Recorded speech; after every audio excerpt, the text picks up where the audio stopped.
Önce öğretmemiz lazım ama hiç bilmiyorum. Evet. Önce anlatayım ondan sonra. Tamam ve gitmişler. Ortaya çiçek mi yapmış? Çiçeği yapmak kazanmış olduk.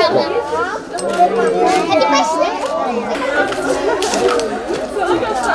Tamam, bir daha. Peki. Kediler de Ben de mor boyayacağım. Şapkasını mor boyayabilir miyim?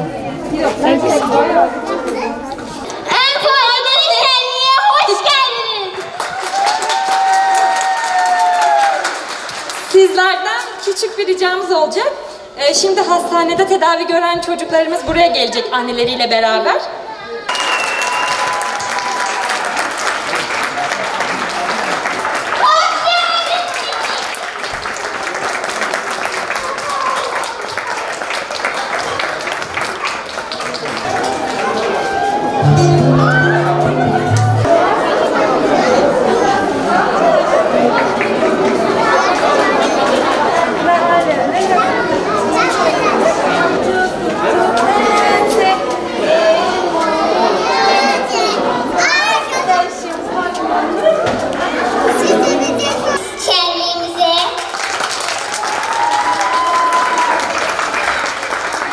İyi ki geldiniz.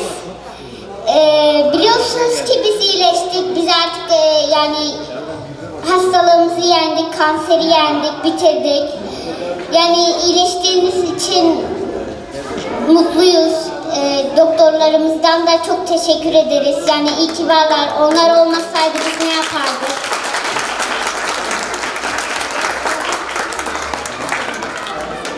Yani İyi ki buraya gelmişim, burada çok mutlu oldum, çok güzel bir hayatım oldu.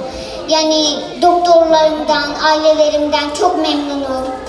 Yani keşke herkesin ailesi böyle olsa.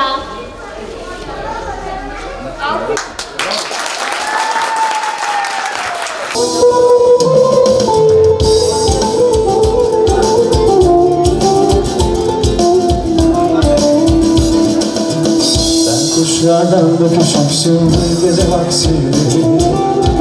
Aşk tut elimden beni. Geçtim düşler sokağından bir gece vaksini. Cebimde hacı yazmazlar. Bir kuştan sabah parmağına.